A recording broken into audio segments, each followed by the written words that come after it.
참 은혜 하나님 감사드립니다. 우리가 받아야 될 은혜는 오직 하나님께로부터 오는 은혜밖에 없습니다. 사람으로부터 받는 은혜는 있어도 그만 없어도 그만 거기서 거기이지만 우리 하나님께로부터 받아야 할 은혜는 우리를 살려내시는 사랑이기 때문입니다. 아버지 하나님, 그 은혜를 우리 모두에게 풍성히 내려주셨던 것처럼 우리 이웃들에게도 다 내려주셔서 우리 모두가 같은 주님 안에서 기쁨을 서로 나누게 도와주시옵소서. 자, 요한계시록을 계속 저희들에게 나눠주시니 감사드리옵고 오늘부터 2장에 들어갑니다. 주의 인도하심과 성령의 인치심이 우리 모든 성도들에게 함께 더하여 주옵소서. 예수님의 이름으로 기도하옵나이다. 아멘. 자, 우리 하나님의 말씀 오늘 2장, 요한계시록 2장 3장을 다 하는데 이제 읽을 수는 없을 것 같아요. 일일이 다 내용이 기니까. 7교회에 대한 이야기입니다. 드디어 이제 저희가 1장을 마치고요. 이제 2장으로 왔습니다. 아이고 세상, 1장이 언제 끝났는데 2장에 오늘 요한계시록 강의 10번째 시간을 통해서 이제 2장으로 넘어왔습니다. 2장을 우리가 할 때는 한 절 한 절 하지 않고요. 일단 지금은 2장과 3장은요. 7개 교회로 다 채워져 있거든요. 그래서 7개 교회를 향한 우리 말씀이 도대체 어떻게 되어 있는 건지를 좀 큰 그림을 살펴보는 시간을 갖고요. 그 다음에 이 시간을 2번을 거쳐 가질 겁니다. 오늘과 다음 시간을 통해서요.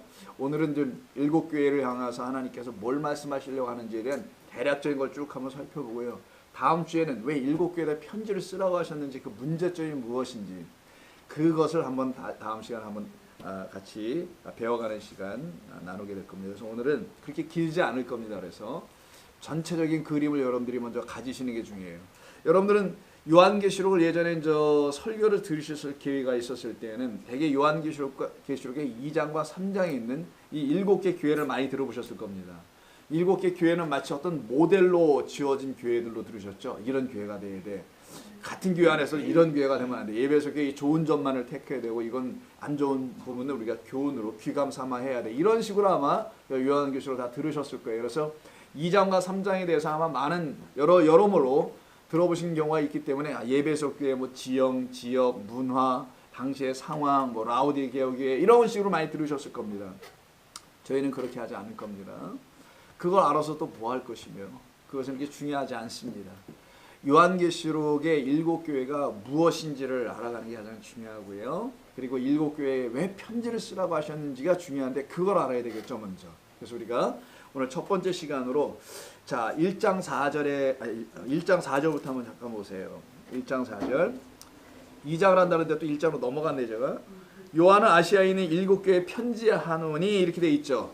자, 형식은 요한이 하는 것 같아 보이지만 사실은 주님의 편지가 가는 거니까 주님께서 쓰시는 거죠. 7개에 있는 교회, 아시아의 7개 이렇게 있다 보니까 당시 아시아에 있는 7교회만을 놓고 편지를 쓴 것처럼 이렇게 들려져 일단은요. 그런데 왜 7교회인가 라고 생각을 한번 해보자는 겁니다. 6도 아니고 왜 8교회도 아니고 그 교회가 7개만 있었던 건 아니거든요. 더 있는데 왜 7교회만을 딱 정해서 하게 여러분 빌립보 교회, 여러분 데살로니가 교회 있잖아요.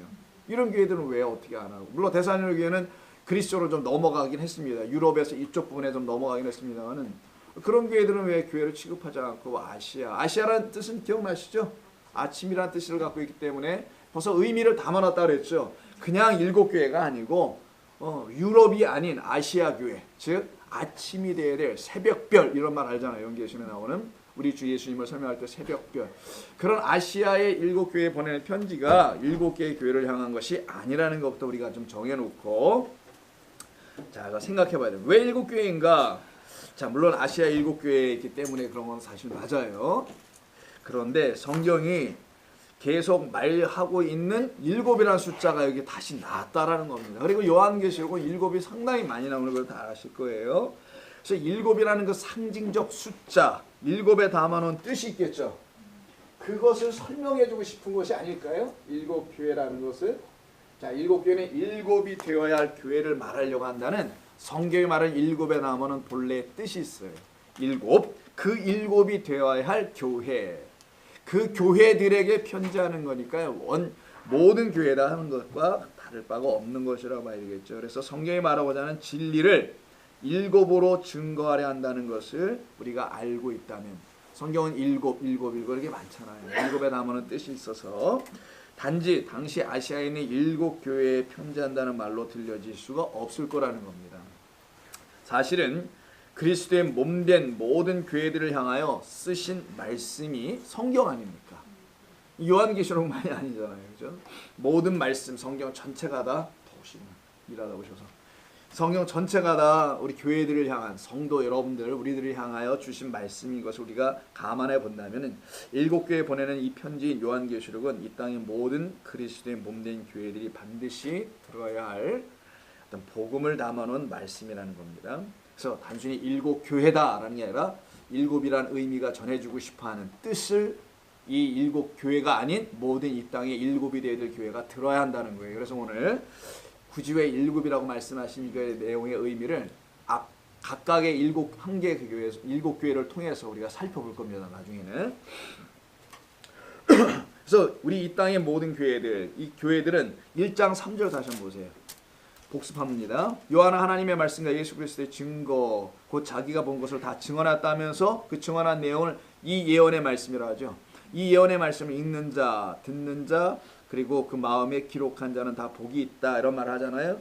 이 예언의 말씀, 곧 우리 영혼을 향하신 하나님의 예언의 말씀을 하나님의 복된 소식으로 듣게 해주시고자 교회에 지금 일곱 교회에, 문자적으로는 일곱 교회에, 의미적으로는 일곱이 되어야 할 그 교회에 지금 보내겠다는 말씀인 거예요.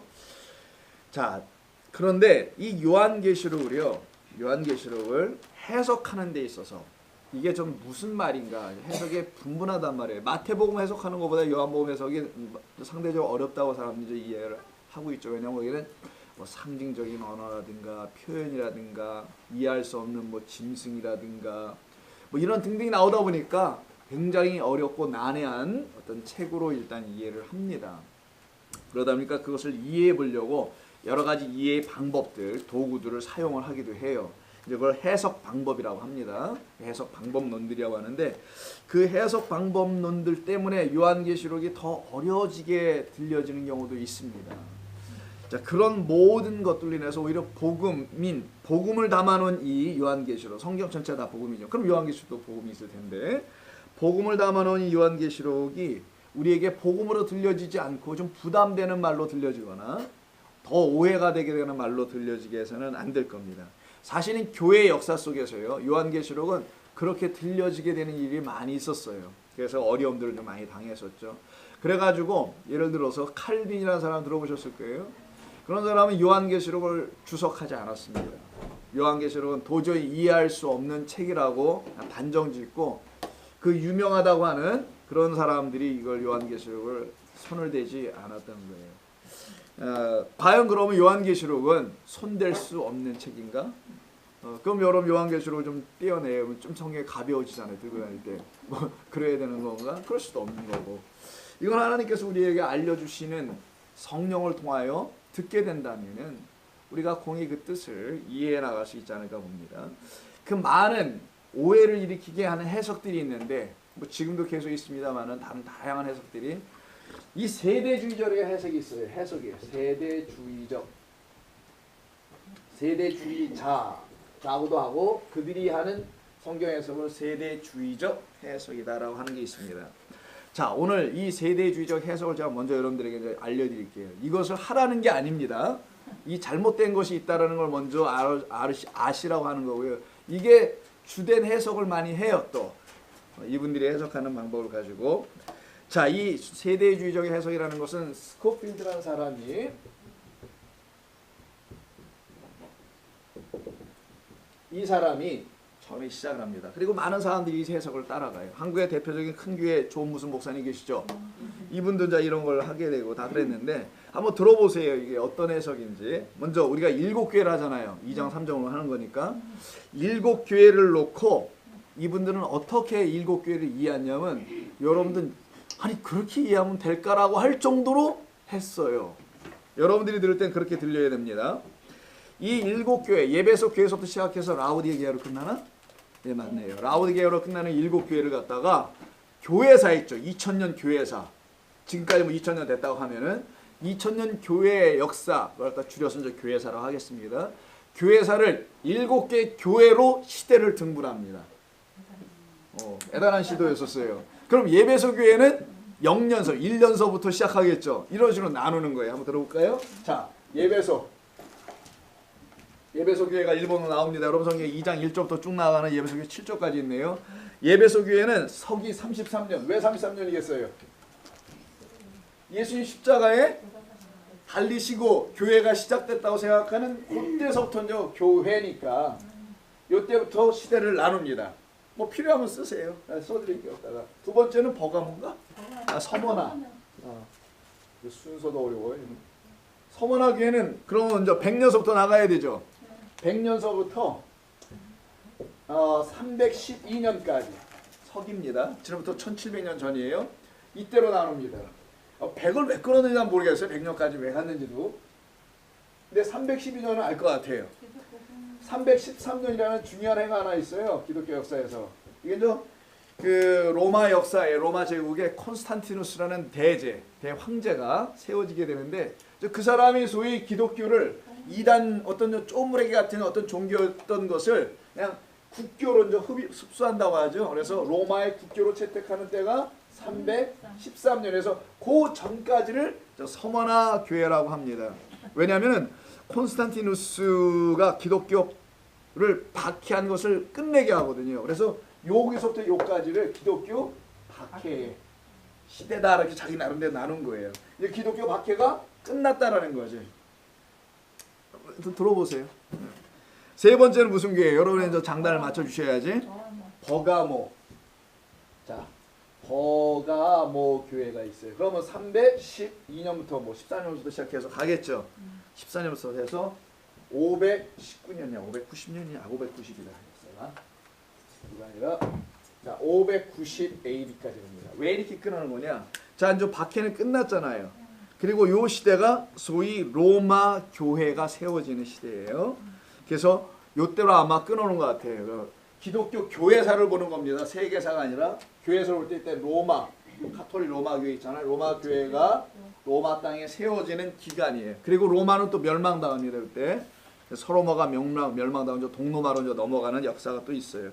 그리고 이제 네 번째 교회는 보니까 두아디라예요. 자, 두아디라. 저 교회 이름 한번 익숙해 보세요. 여러분 좋은 교회밖에 모르시겠지만, 자 590도 가야 되겠죠. 자 590도 언제까지 오더라? 저도 이거 몰라서 써왔어요. 1517년이에요. 자 1517년이 뭔 해기 때문에 1500까지 왔느냐? 이것도 좀 중요합니다. 이들이 나눈 의미. 1517년 종교 개혁이에요. 들어오세요. 자, 종교 개혁이 일어났던 때가 1517년. 그럼 로마 교회에서부터 시작해서 종교 개혁이 일어난 때까지겠네요. 요때 특별히 590년으로 잡은 이유가 있습니다. 이 313년에서 590년까지는 많은 공의회가 일어난 때입니다. 이후에도 공의회가 많이 있지만 뭐 기독론이니 뭐 무슨 논이니 이런 걸 막 세우고 치고받고 싸울 때야. 근데 519년 때 이제 뭔가 좀 정리가 돼가고 시작을 해요. 그런데 이 90년이 특별히 어떤 거냐? 여러분 아시는 교황이라고 알죠? 교황이 제도화된 해가 590년 교회 역사 속에서 그리고서 1517년 종교 개혁이 일어나는 때까지 요걸 저 중세 시대라고 하죠. 일반적으로 중세 암흑 시대라고 세계사에서 말하는데 요때 그래서 교황 제도가 확고히 세워져서 가톨릭 교회가 왕성할 때입니다. 전 세계적으로 요때를 두아디라 교회라고 갖다 붙였어요. 그럼 다섯 번째는 사대교회. 사대교회라는 교회가 있어요. 그럼 저 1517년서부터 가겠죠. 1517년서부터 가서 어디까지야? 1750년. 1750년까지 갑니다. 요 1750년까지 갔던 것은 1750년 이후부터 소위 부흥의 시대라는 것이 도래하는데 부흥의 시대가 일어나기 이전까지죠. 그러면 1517년서부터 1750 여기는 부흥이 되지 않는 시대라는 거야. 좀 어둡다 뭐 여러 가지 선교적으로 활발하지 않은 시대라고 스콜피드라는 분이 이게 나눠보는 겁니다. 이게 다섯 번째, 여섯 번째는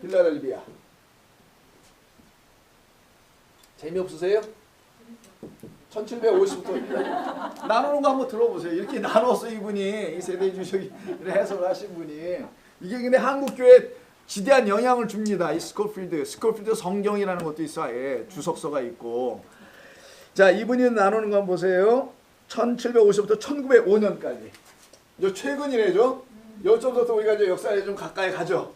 1905년 요때가 부흥의 시대. 세계 각성운동이 일어나 제1차, 제2차, 제3차 소위 성령운동, 뭐 각성운동이 일어나는 때입니다. 그래서 그걸 부흥의 시대. 마지막 라오디게이죠. 라오디아 교회입니다. 이런 이제 1905년부터 언제까지냐? up to present. 지금까지. 이렇게 나눴어요. 이분이. 자, 이렇게 교회 이렇게 나눕니다. 이거 교회를 7개 교회를 갖다가 기독교 역사에다 갖다가 붙여서 나누기 시작한 거예요. 자, 이렇게 이제 교회를 나누셔서 교회를 나눴다가 아니라 교회를 가지고 기독교 교회사를 나눠보는 이런 관점을 가진 이런 해석이 나와요. 자, 근데 이런 세대주의의 관점, 여러분 전화기에다 세대주의 딱 치면 다 뜹니다. 웬만한 거 여러분 다 요즘은 다 검색하면 제가 일일이 그런 거 설명하지 않아도요. 역사 같은 거 설명하지 않아도 다 이런 아실 수 있어요. 그래서 그런 데다가 이 아까운 시간을 쓰지는 않는 겁니다. 성경 구절의 내용만 여러분과 함께 나누려고 하는 거죠. 근데 제가 오늘 이거 굳이 설명해 드리는 건 이런 해석이 있는데 이렇게 해석하신 이분을 많은 분들이 영향을 받아서 따라가더라는 거예요. 자, 근데 여기 해석에는 큰 문제가 있는데 이런 문제가 있어요. 먼저는 자, 요한계시록 1장에 보면 예언의 말씀은 속히 이루어진다고 되어 있어요. 속히 되어질 말씀이죠. 근데 이 세대주의자들에 의하면요, 지금 보시다시피 34년부터 시작해가지고요, 쭉 느려터서 여기까지 왔지 않습니까? 여기야, 여기는 2000년을 쫙 2000년이란 어마어마한 시간 동안 속히 이루어질 일을 그냥 쫙 뒤로 빼놉니다. 뭐 빼놨다고 할 수도 좀 없고 그냥 여기다 줬다 이렇게 갖다 붙여봤어요.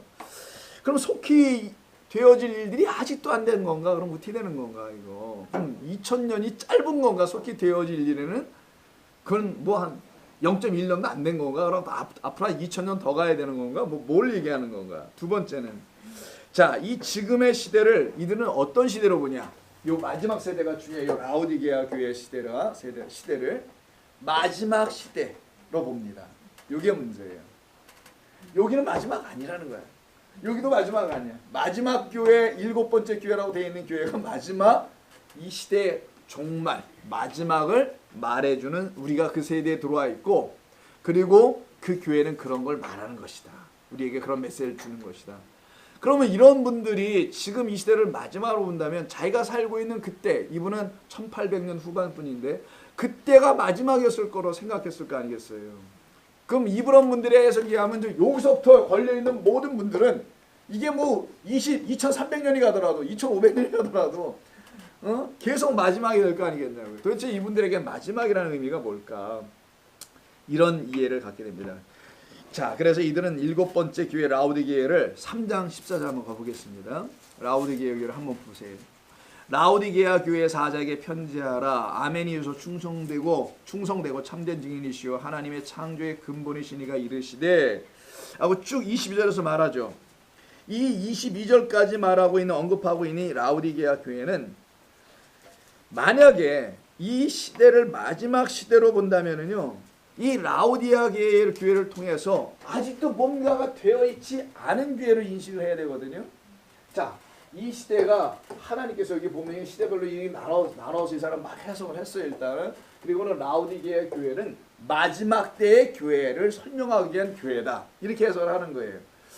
그런데 이 마지막 때의 교회라고 하는 이 라오디게아를 자세히 읽어보시면요, 19절만 봐도 금방 알 수 있습니다. 18절 19절 보세요. 수치스러워 책망받을 일이 있어. 그래서 주님이 와서 어떻게 한다는 거예요? 문을 두들긴다고 하지 않습니까? 그럼 이 교회는 역사 속에서 있는 주님의 교회여야 되는데 이거 무슨 교회냐고. 이거는 그럼 패배한 교회입니까?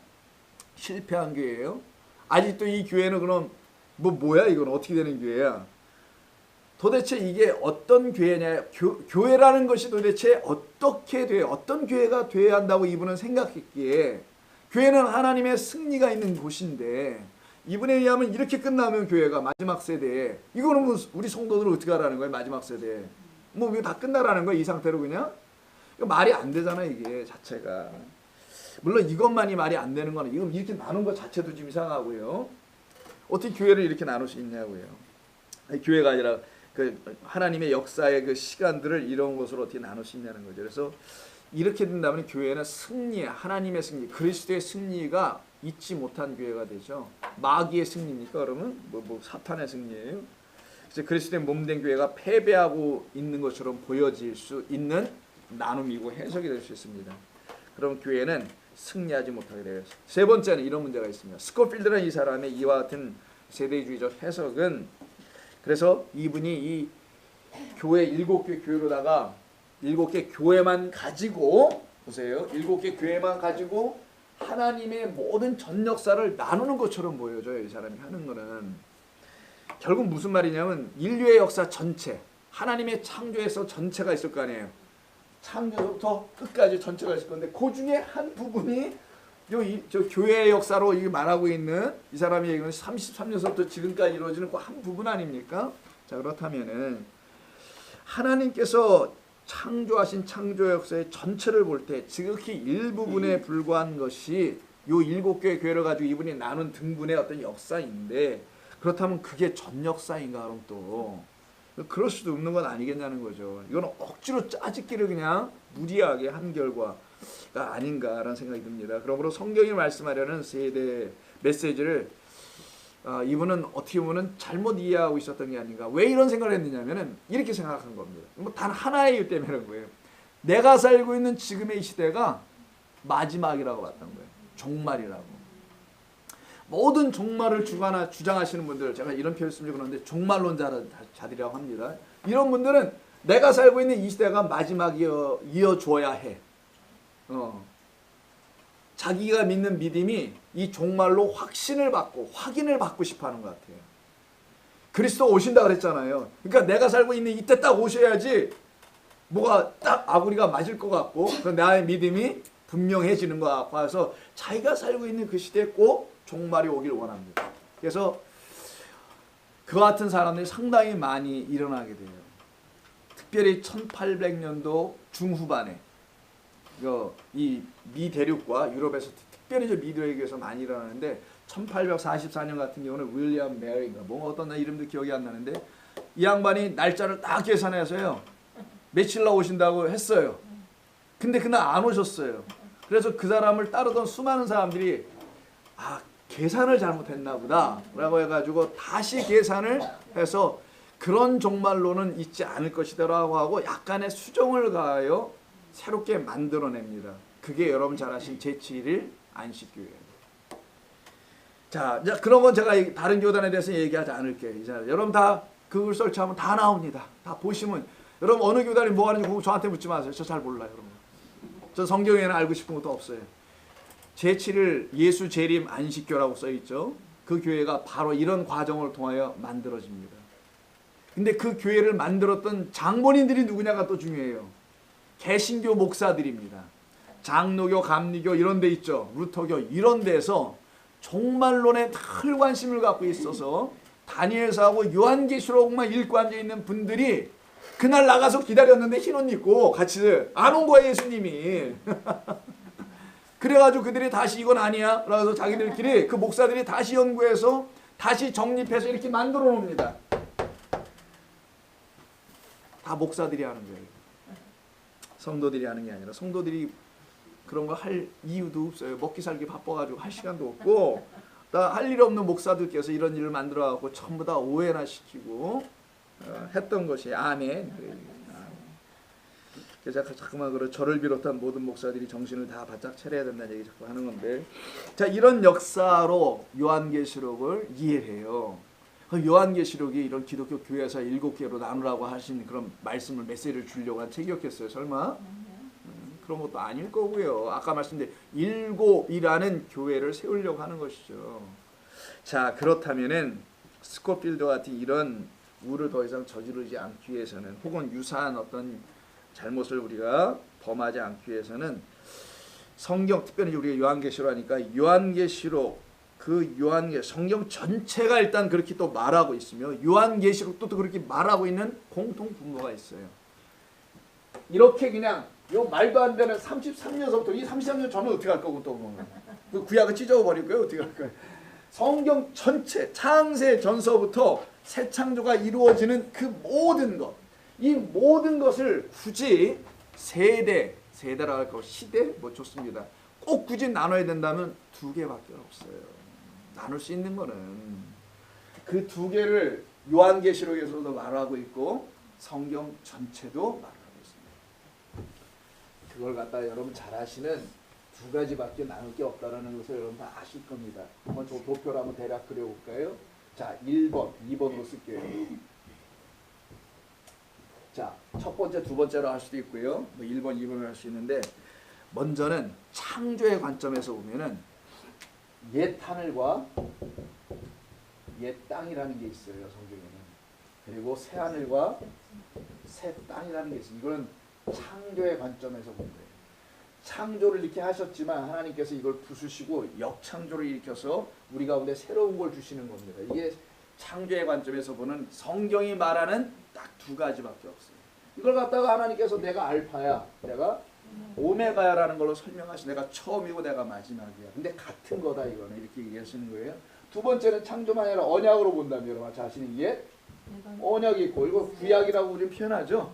히브리 사람들은 그렇게 표현하고 싶어 하지 않습니다. 그냥 히브리 성경, 히브리 바이블 이렇게 표현하지만 유대인들. 그다음에 새 언약이 있죠. 자, 이거 신약이라고 하면 이건 단순히 성경 마태복음서 요한계시록을 말하는 게 아니에요. 구약 안에도 이미 옛 언약과 새 언약이 있고 신약 안에도 옛 언약과 새 언약이 있는데 이거 한 번 때문에 제가 구약, 신약을 쓴 겁니다. 성경 창세기서부터 말라기까지는 말하려고 하는 건 아니에요. 근데 굳이 우리가 또 이렇게 성경을 통해서 나누려고 하는 이유는 이때 이후로 새 언약의 중보자 되시는 그리스도께서 오셨기 때문에 이렇게 성경별로 한번 나눈 것이지 본래 의미는 성경으로 이렇게 양쪽으로 나누면은 안 되는 겁니다. 원래 원칙은. 자, 세 번째는 뭘로 볼 수 있냐면 법으로 볼 수 있어요. 법으로는 율법이 있죠. 율법. 그 다음에 여기는 생명의 성령의 법이라는 이걸 복음이라고 합니다. 한마디로 주면 너무 길잖아요. 여러분이 어렵잖아. 생명의 성령의 법. 로마서 8장 2절에 있는 말씀이지만 이걸 줄이면요. 복음. 율법도 법이요. 복음도 법인데 이걸 갖다가 그리스도의 법이라고 하는 거예요. 사도 바울은 그렇게 표현합니다. 그리스도의 법 이렇게 얘기하는 거예요. 이렇게 두 가지로 성경을 이해하는 것이지 뭐 시대별로 잘라가지고 막 엿장수 마음대로 그냥 딱 쳐서 엿가락 잘라듯이 아무데나 잘라가지고 33년부터 100년까지다 이렇게 해서 될 것도 아니고 요한계시록에는 7교회가 그런 얘기하는 것도 아니란 말이에요. 자, 그렇다면 이렇게 여러분 이해하시면 좋겠습니다. 오히려 성경을 모든 것을 지으시고 또한 그 모든 것을 주관하고 계시는 하나님의 언약의 관점에서 보는 게 더 건강하고 더 정확하고 맞습니다. 그래서 항상 이게 다 언약인데 사실은 약속의 하나님의 약속들입니다. 이 모든 것들은 하나님의 약속은 이렇게 이루어질 거라는 걸 여기서 여기로 여기서 여기로 이렇게 옮겨가면서 넘어가면서 이루실 거라는 것을 약속하신 것이에요. 그래서 계시록도 또 계시록의 7교회도 하나님의 언약의 관점에서 보아야 하는 것이 맞다라는 겁니다. 그래서 우리가 이제 지금 어떤 언약의 관점에서 한번 요한계시록의 7교회를 보겠습니다. 스코필드처럼 세대주의적 관점으로 보는 게 아니라 언약의 관점으로 보는 거예요. 자, 언약. 그럼 1번 예배소 교회가 있죠. 예배소 교회에 언약이 있다라는 거예요. 모든 교회는 하나님의 언약이 있어요, 없어요? 있어요. 우리 교회도 있잖아요. 어떤 교회는 언약이 없을까 봐 언약교회라고 지은 교회도 있어요. 이건 농담이에요. 모든 교회는 하나님의 언약의 중보자 되신 그리스도가 계셔서 언약이 있는 교회라고 하는 겁니다. 그러면 예배소 교회도 당연히 있겠죠. 자, 이 언약을 뭘로 설명하냐? 패배한 곳에서 설명하지 않고 승리하는 곳에서만 언약이 성취되는 것으로 설명하시니 요한계시록 각각 7개 교회의 끝부분에 이런 말이 반복되죠. 뭐 하는 자? 그치? 이기는 자에게는 이런 말이 나오잖아요. 그게 모든 7개 다 있어요. 이기는 자에게는 이런 말이. 이거는 교회의 목을 말하는 거예요. 그렇지? 교회의 승리, 그리스도의 승리가 교회에 나타날 거라는 거예요. 그럼 그리스도의 승리는 하나님의 언약이 패배하지 않고 성취되지 않는 게 아니라 다 교회를 통하여 이루어지고 성취될 거라는 것을 약속해서 다시 줄 거 아니겠냐고, 7개 교회에다가. 그래서 예배소 교회를 보십시오. 고등어를 먹으면 졸립니까? 저 가렵기도 하고 아까 약간 뭐 그런 것도 있네요.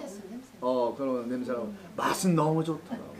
그래서 맛은 너무 좋았는데 여기 약간 조시고 피곤하신 것 같아요. 자, 그래서 예배소 교회 한번 보시죠. 여러분 성경을 보시면 좀 잠 깨십니다. 자, 2장입니다. 예배소 교회는 2장 1절부터 쭉 나가서 7절까지죠. 6절까지입니다. 근데 이 예배소 교회를 말하는 7절까지구나. 자, 이기는 자 어디 있어요? 빨리 찾으세요. 7절에 있나요?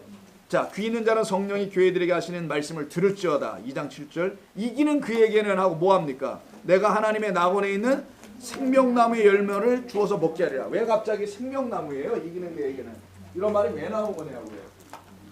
자, 그러니까 여기서부터 아까 우리가 뭘 보자고요? 언약으로 보자 그랬죠. 자, 그러면 예배소 교회는 어떤 언약을 주신 거냐? 생명나무. 자, 힌트가 있어요. 생명나무 나오죠. 끝에는 이기는 자에게. 근데 그 앞에 쭉 보시면은 예배소 교회는 에덴이란 말이 나와요, 안 나와요? 에덴 나오죠. 그리고 또 뭐 나옵니까? 처음 사랑 나오나요? 4절에 처음 사랑.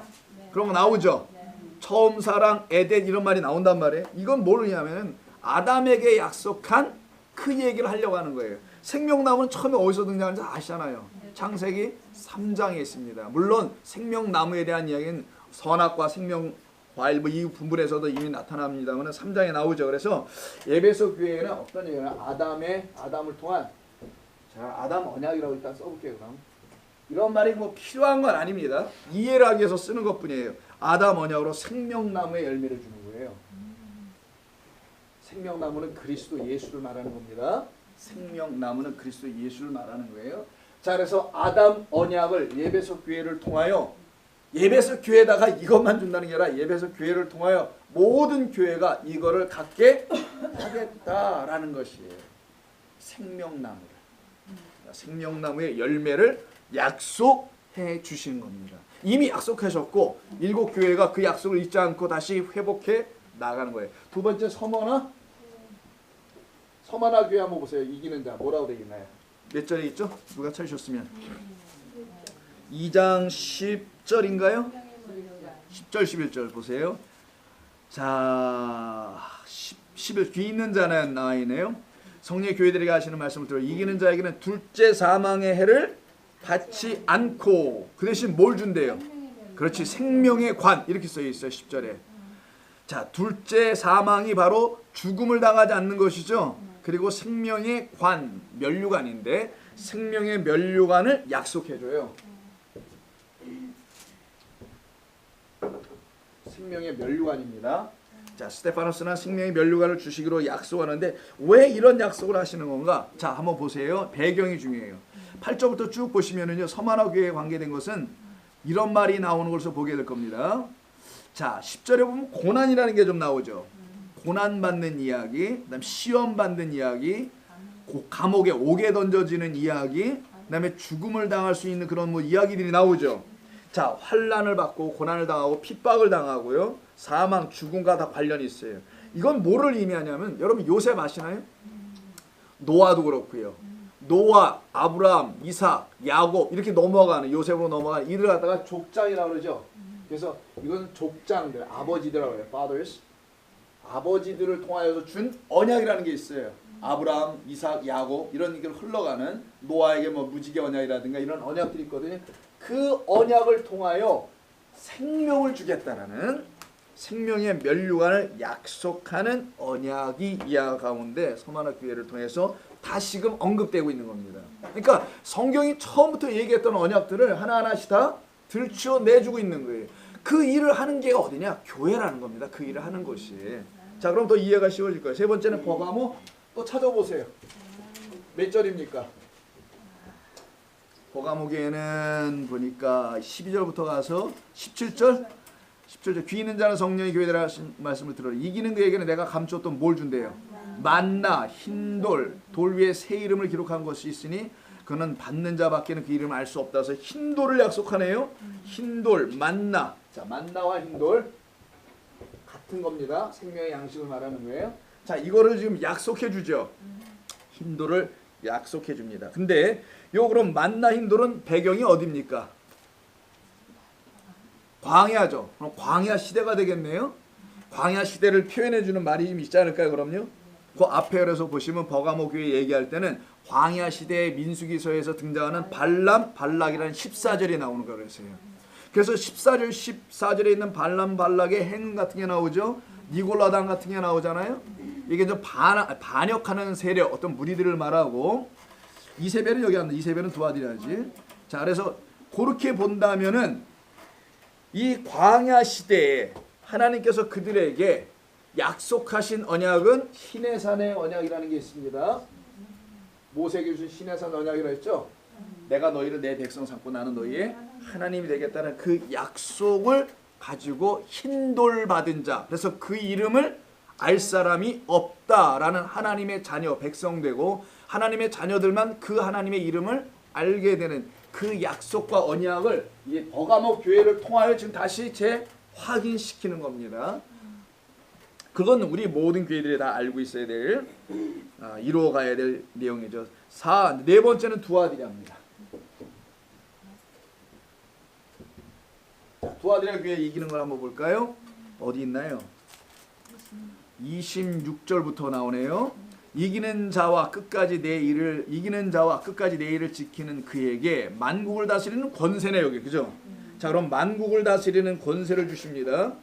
자, 만국을 다스리는 권세를 약속해요. 만국 다스리는 권세를 약속하는 거예요. 이게 하나님의 언약 중에 있는 건데, 자, 근데 이 만국을 다스리는 이 권세를 그냥 막 주시는 게 아닐 거고요.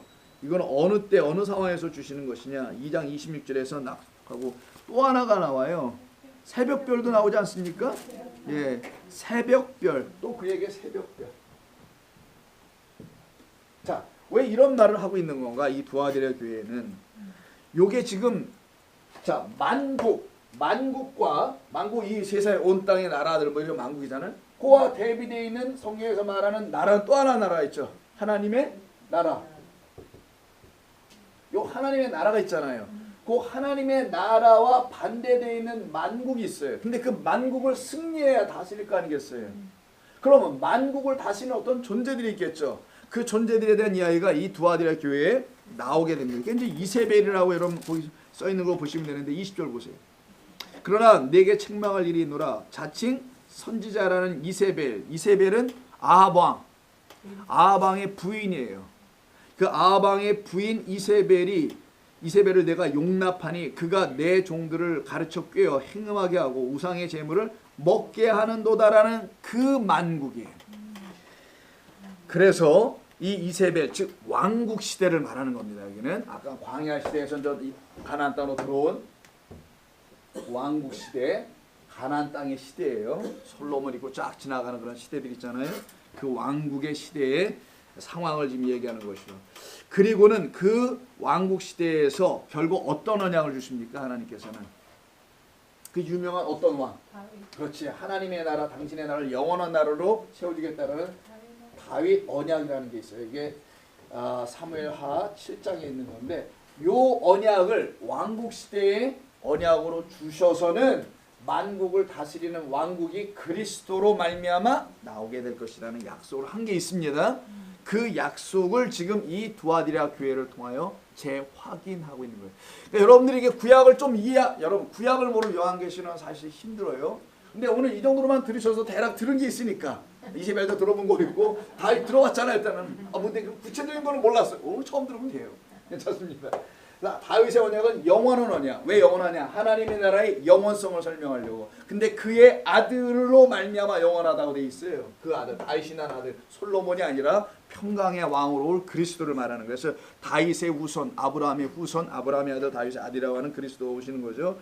요게 이제 두아디라 교회를 통하여 하나님의 영원한 나라를 약속한 그 약속이 있는 겁니다. 이게 만국을 다스리는 5번 사대교회겠죠. 자, 사대교회는 뭘 약속하셨을까요? 어떤 언약을? 사대교회를 읽어보면 알겠죠. 어디 있습니까? 사대교회는 3장 1절부터 5절. 자, 이기는 자는 이와 같이 5절 보세요.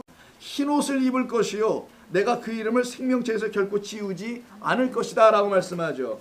그럼 사대교회에 약속하신 것은 흰 옷이에요. 그냥 흰 옷. 뭐 흰 옷도 약속하셨어요? 이런 얘기 해주시는데 흰 옷입니다. 왜 흰 옷일까? 흰 옷은 더럽히지 않았다는 걸 말하죠. 깨끗하다는 걸 말하는 거예요. 더럽히지면 흰 옷이 안 됩니다. 자, 그래서 이 3장에 있는 사대교회의 상황을 가만히 보면은 이들은 어느 시대를 말하는 건지를 우리가 알 수 있어요. 3장 1절 보세요. 자, 쭉 읽어가면은 7별 쭉 나가다가 3절 그러므로 내가 어떻게 받았으며 어떻게 들었느니 생각하고 지켜 회개하라. 만일 일깨지 아니하면 내가 도둑같이 이르리니 어느 때에 내게 이르는지 내가 알지 못할 것이야. 그러나 사대에 그 옷을 더럽히지 아니한 몇 명이 내게 있어. 남아있는 자들이 있어요. 흰 옷을 입고 나와 함께 다니리니 그들은 합당한 자인 연고라. 이기는 그들에게 흰 옷을 주겠다고 하죠. 여기 이 흰 옷을 입고 있을 몇 명이 내게 있다라는 거예요. 자, 여러분 아십니까? 바알과 싸울 때요. 7,000명 이야기 다 아시죠? 누구 얘기입니까 이게? 그렇지, 엘리야 선지자. 엘리야 선지자가 하나님께로부터 들었던 거죠. 야, 흰옷 입은 건데 그게 다 똑같이. 그 이름이 더럽히지 아니한, 내 이름이 그들 안에서 더럽히지 아니한 그들이 7,000명이 있단다라 할 때 그때 7,000명을 말씀하시잖아요. 그게 뭐 숫자로 7,000이어도 좋고 아니어도 상관없어요. 의미로 들으시면 더 좋고. 그 7,000명은 바로 남은 자라는 개념이 있어요. 그럼 남았다는 게 뭘 말하냐? 이 시대가 성경 전체에서 구약에서 말하는 언약의 시대로 쭉 볼 때 이건 포로기 이후예요. 이후. 포로로 잡혀가는데 두 그룹이 생깁니다. 거기서 남은 자와 그리고 유대인 중에 남은 자와 이방인들이에요. 이방인들. 이들이 복음의 백성들이 된다는 게 약속으로 돼 있어요. 그것을 설명하는 것이 차라리 두아디랴인가? 사대. 이 사대 교회의 상황이라고 볼 수 있죠. 그래서 포로기 때 더럽히지 않은 몇 명들, 남은 자들, 그들이 바로 남은 자라는 거예요. 이들에게는 흰 옷을 입게 하겠다. 이게 곧 이 시대의 성도들이기도 합니다. 이 시대의 더럽힘을 받지 않아요. 거짓된 말들로, 거짓된 비진리들로 더럽힘을 받지 않는 영혼들, 그들이 입을 옷이 바로 흰 옷이라는 거예요. 이걸 약속하신다는 겁니다. 그게 바로 포로의 회복이에요. 그래서 이거 갖다가 다른 말로 회복 언약이다. 이런 표현을 좀 쓰기도 합니다. 뭐 회복 언약? 아니 회복은 그냥 회복이라고 표현은 그냥 언약. 자, 빌라델비아에 와서 보십시오. 빌라델비아. 쓸 데가 없네. 6번. 빌라델비아. 빌라델비아입니다. 그자가. 빌라델비아 교회를 한번 볼까요? 3장 어딘가요? 7절부터 시작해서 12절이 있네요. 예. 이기는 자는 내 하나님 성전의 기둥이 된다고 하네요. 왜 갑자기 성전의 기둥이야? 성전의 기둥이 된다고 합니다. 일단 쓰죠. 성전의 뭐가? 기둥. 좀 성전은 딱 하나밖에 없죠. 무슨 성전? 예루살렘이라는 성전은 항상 성전을 설명하죠. 그 성전을 진짜 말하려고 하는 건 아니고 예루살렘이라는 성전을 말하는데, 자 한번 좀 볼까요? 왜 이런 말씀하시는지. 3장 12절의 이 상황은 포로기, 이게 바로 포로기 이후네. 포로기 이후에 죄송합니다. 여기가 포로 상태. 왜 이미 포로로 붙잡혀 가 있음에도 불구하고 더럽혀지지 않고 남은 자들이고, 여기가 포로가 끝나고 돌아온 이유가 되겠습니다. 잘못 설명했어요. 제가. 포로 시대고 여기는 포로 시대고 여기 포로 이후 시대가 여기겠네요. 그러니까 자, 포로 이후 시대를 보니까 바로 이게 이제 빌라델비아 교회와 관계가 있음을 보게 됩니다. 왜냐하면 포로로 갔다 온 다음에 이들이 성전을 건축을 하죠. 다시 무너진 성전. 그래서 에스겔서가 이제 등장을 하는 거 아닙니까? 그런 이야기들은 다 회복을 하겠다는, 회복을 시키겠다는, 그래서 회복과 관련된 언약이 담겨 있는 게 바로 성전의 기둥이 되게 하겠다.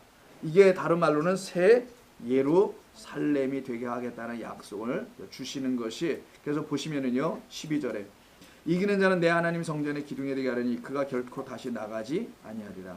내가 하나님의 이름과 하나님의 성 곧 하늘에서 내 하나님께로부터 내려오는 새 예루살렘의 이름과 나의 새 이름을 그의 위에 기록하리라. 이런 말씀 나오죠. 그래서 새 예루살렘, 이런 용어들이 갑자기 구약에 나오는 모든 용어들이 이 7교회에 다시 다 등장합니다. 마지막 7번째. 라우디아게 교회입니다. 자, 라우디아게 교회를 보니까 3장의 마지막 14절 라우디게아, 죄송합니다. 라우디게아입니다. 라우디게아 교회를 보니까 21절에 나오는 것 같으네요. 무엇을 약속하죠? 이때는? 그렇지, 보좌를 약속합니다. 보좌는 왕이 앉는 곳이죠. 자, 이 보좌는 우리를 왕 같은 제사장으로 삼는 건데 그 약속이 담겨있는 그 말씀이 이루어지는 거겠죠. 그래서 이 보좌에 앉히시는 약속을 3장 21절에 한번 읽어볼게요. 이기는 그에게는 내가 내 보좌에 함께 앉게 하여 주기를, 내가 이기고 아버지 보좌에 앉은 것과 같이, 그리스도의 승리가 내가 이긴 것이 너희들도 이기리라 하셨던 것처럼 이겨서 그 보좌에 앉게 하시겠다는 약속이죠. 보좌에 앉는 것은 우리를 왕 같은 제사장으로 통치하게 하시겠다는 거잖아요. 진리의 말씀으로 통치하고 섬기는 일을 우리에게 하시겠다는 거죠. 이게 이제 완성입니다. 이게 이제 복음의 끝이 여기서 이제 끝나는 건데, 여러분 한 분 한 분이 진리의 말씀으로 그 보좌에 앉아서 통치하시는 이처럼 바로 여러분들이 그 일을 감당하는 복음의 일꾼들이 되는 것을 말합니다. 그래서 이때에 문을 두드리는 이야기가 거기서 나오는 거예요. 문을 두드리시는 예수는 왜 문을 두드리시는 거냐? 이 사망 가운데 있는 죽은 이스라엘을 두들기고 있는 것을 표현하는 겁니다. 그 죽은 이스라엘의 민족들의 역사를 낱낱이 보여주는 그것이 바로 라우디게아 교회를 통하여 말씀하려고 하는 내용들이라고 보시면 되는 거고요. 그래서 문을 두드린 것이 이제 20절에 나오게 되죠. 그 역사를 보여주신 것이죠. 그런데 그들의 그들은 하나님이 주신 율법을, 이 율법의 본의와 진의를 예수님을 통하여 알려고 하지 않았고요. 그냥 자기들이 아는 것에서 그냥 멈춰버렸단 말이에요. 예수님 이후에도. 바로 그들 율법을 오해하여 그 율법으로 결국은 살인까지 하잖아요. 예수님까지 죽이게 되지 않습니까? 그 역사를 예수께서 십자가에서 완전히 끊어버리는 것, 이게 마지막이에요. 사실은 이 율법을 완전히 없애고 끝내버리는 것, 이 오해된 율법, 그것을 이루시는 그 예수님의 십자가에서의 그 승리, 그게 복음이라고 하는 겁니다. 그것을 끊어버리고 복음으로 새로운 은혜의 시대를 맞이하는 세대들에게 약속하신 것이 보좌를 약속했다는 겁니다. 그러니까 이 일곱 교회에서 전체적으로 나타나는 그 말씀들은 전부 다 약속을 하시는 거예요. 보니까 이 약속은 성경에 있는 약속들이었고, 그 약속을 언약이라고 해서 일곱 개 언약이니까 일곱 교회에 보내신 하나님의 일곱 언약이라고 하는 겁니다. 그래서 일곱 개의 모든 교회가 다 저마다 이기는 자들에게는, 그리스도로 말미암아 이기는 모든 자들은 다 그리스도의 승리로 약속되어 있는 그 약속들을 다 받게 될 것이다. 그게 교회이다. 그러면 교회는 이런 걸 쭉 들으면서, 우리 좋은 교회 같은 교회들은 이런 게 다 성취되어 일어나야 하는 겁니다. 교회 안에서 생명의 나무죠. 생명의 나무의 열매, 그 열매를 말씀으로 날마다 먹어야 되는 것이 맞고, 면류관 당연하고 흰돌, 이 모든 것이 여러분에게 다 이루어지고 나타나고 여러분 가운데서 보여져야 하는 것이에요. 이게 바로 일곱 교회들을 향하여 우리 주님이 이기는 자들에게 약속하신 약속들과 언약들의 내용인 것이라고 볼 수 있어요. 그래서 일곱 교회가 이 2장과 3장에서 기록이 된 것은 이 교회들을 통하여, 아까 우리 둘로 나눠서 봤던 것이 있죠. 하나님은 이 일을 이렇게 그리스도 예수를 통하여 다 이루어내셨다라는 것을 교회가 증거하고 선포하는 일을 해야 하는데, 당시의 교회들이 지금 그러고 있지를 못하고 있었어요. 위기를 당한 겁니다. 지금 교회의 위기예요, 당시. 그래서 급히 거기에 편지를 쓰게 되는 이유. 지금 이 시대의 교회들도 빨리 급히 이런 말씀을 다시 계시를 통해서 듣고 하나님이 주신 본래의 약속과 언약을 다시 붙들고, 그 언약 안에서 그리스도가 어떻게 우리 안에서 다 모든 일을 이루셨는지를 성도들이 날마다 들음으로 하나님의 위대하심과 하나님의 능력을 체험해 나가는 것이 신앙생활인 거예요. 이것을 이루기 하기 위해서 하나님께서 요한계시록 7교회를 모범 표본으로 세워놓고 그 교회에 편지를 쓸 때 이 언약들을 다시 회복하시는 이야기를 쓰게 됩니다. 그런데 말씀드린 대로 7개가 각각 문제들이 있게 돼요. 그럼 당시의 요한계시록을 통해서 우리 주님이 말씀하시는 교회의 문제가 무엇이었을까? 그 문제는 우리가 다음 시간에 2장 3장 전체에 흘러가고 있는 문제가 몇 가지가 있는데, 그거는 어떻게 보면 단 2가지로 정리가 되는 문제가 있습니다. 근데 그 문제는 우리 이 시대에 우리 교회들이 갖고 있는 큰 문제와 똑같은 문제를 사실상 갖고 있어요. 그 문제를 해결하시겠다는 것이 이 요한계시록을 쓰게 되는 일곱 교회 편지를 보내게 된 이유기도 하는 거예요. 그래서 다음 시간에도 또 한번 2장과 3장 일곱 교회에 대한 서론적 이야기를 쭉 한번 서로 나누게 될 겁니다. 그리고 여러분들이 더 큰 그림들을 이렇게 큰 그림을 먼저 그리는 거예요. 일곱 교회에 대한. 그리고 다음 주에는 일곱 교회 전체가 갖고 있는 공통적인 문제가 있었어요. 그 문제가 무엇인지를 보고 그 문제와 싸우시는 그리스도 천사들의 찾아옴이 무엇인지를 다음 시간에 같이 나누도록 합니다. 자, 기도하시죠. 하나님 고맙습니다. 저희들이 이제 2장과 3장에 있는 일곱 교회를 이제 하나님의 말씀으로 나누게 됩니다. 우리 하나님이 도와주시지 아니하면 저희들은 이 말씀의 뜻을 일일이 알아갈 수가 없습니다. 성경이 말씀하시고 성령에 감동되어 기록된 이 말씀이 증거하길 원하시는 대로 꼭 들을 수 있도록 저희 모든 교회와 성도들을 도와주시옵소서. 우리 성도님들 이제 한 주간 또 주님 주신 능력으로 살아가게 될 줄로 믿습니다. 주님의 동행하심으로 이들은 승리하게 될 줄로 믿습니다. 삶을 지키시고 한 주간의 삶을 또한 복되게 하여 주시옵소서. 예수님의 이름으로 기도드립니다. 아멘.